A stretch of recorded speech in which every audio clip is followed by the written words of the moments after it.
Well, good afternoon and welcome to She Bites Daily. I'm your host, Mandalena, and these are your major Me Too news for Monday, June 17th. Another Rcmp officer has been charged with sexual assault alongside a colleague who was charged with two separate incidents of assault. Constable Peter Mangera has been charged with one count of sexual assault said to have taken place in February, according to an independent investigation unit of Manitoba. The details of sexual assault were not provided by police or the investigation unit. Mangera, who is posted in Oakbank, Manitoba, is currently suspended with pay. Constable Greg Oakey has been charged with one count of assault after a said incident in September 2018, where he's accused of punching a man several times in the face while on duty in Thompson. Mangera is set to appear in Manitoba Provincial Court on August 7th, and Oakey is set to appear in Provincial Court in Thompson on August 9th. I would be wary of police watchdogs that are picking and choosing what kind of corruption and abuse they oust within their own. The Rcmp have ongoing lawsuits against them from former and current officers for systemic sexual abuse and misconduct. Not to mention the class action lawsuit, which was settled for over $300 million, which you and I paid for with tax dollar money. Police across Canada continue to cover up and vigorously defend allegations of sexual misconduct, and you and I are paying for it. They are lying when they say they take sexual abuse seriously, and they are grossly alleging that they are on the Me Too bandwagon because it's just another way to falsify trust from society. A man has been charged in connection with two Toronto subway sexual assaults. On March 23rd, around 11:25 a.m., Toronto police say Kambits Farhumand sat next to an 18-year-old woman traveling southbound from North York subway station. He proceeded to sexually assault her. Days later, on March 24th, the man also sexually assaulted a 24-year-old woman who was traveling by train from St. Clair subway station. Authorities launched a public appeal for information from On His 52 of Toronto and was arrested and charged on June 9th. He will appear in court on July 17th. We have ongoing problems with sexual abuse on SkyTrains and TransLink transport in Vancouver. We have had campaigns, online support websites, and encouragement led by battered women's support services who ponied up with Metro Vancouver Police. The action they took is careful management of repeat offenders, presentations for victims, and LED advertisements on buses and trains.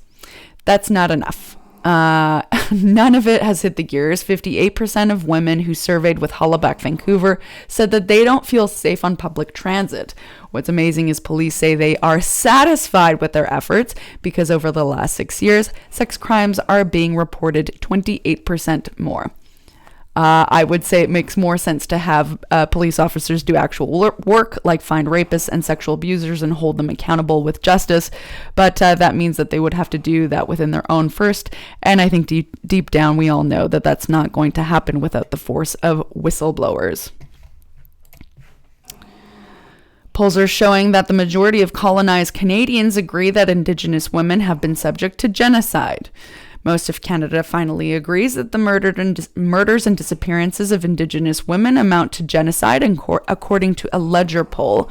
But there is disagreement about when it occurred and who is responsible. Surprise, surprise. 50% of respondents agreed that the National Inquiry into Missing and Murdered Indigenous Women and Girls, which last week concluded that it is part of an ongoing genocide, which has been centuries in the making. 34% disagreed with this. 17% blamed colonization and the loss of Indigenous lands to European settlers, 15% blamed church-run residential schools, and 15% pointed at the destruction of cultural identity and forced assimilation. Only 3% blamed racism broadly. The Association for Canadian Studies President Jack Jedwab said that the survey results suggest that there's confusion about what genocide means and gives credence to those who've argued the report dilutes the word. He says, "A lot of people seem to me in the poll confused, even if they acknowledge in the majority that, yes, there's been some genocide that's occurred, but what the nature of it is, by whom it's been committed, what it means, is it residential schools, is it appropriation of lands, it's turning the term genocide into a bit of a catch-all for a lot of Canadians." Jed Webb adds, there seems to be a gap here, a disconnect in terms of how severe and serious the committing of genocide is. Ivana Yellowback, family member and murdered or missing Indigenous women advocate, says we don't need polls to justify how long this genocide has been going on for. It's crazy that it took $92 million and this commission report for those same statements and those words to be verifiable. When our families and our mothers and our cookums were saying these and telling us, even as young women growing up, to be careful. Important to note that 71% of Canadians say they are proud of Canadian history, including 53% of those who strongly agreed with finding that Indigenous women have been victims of genocide.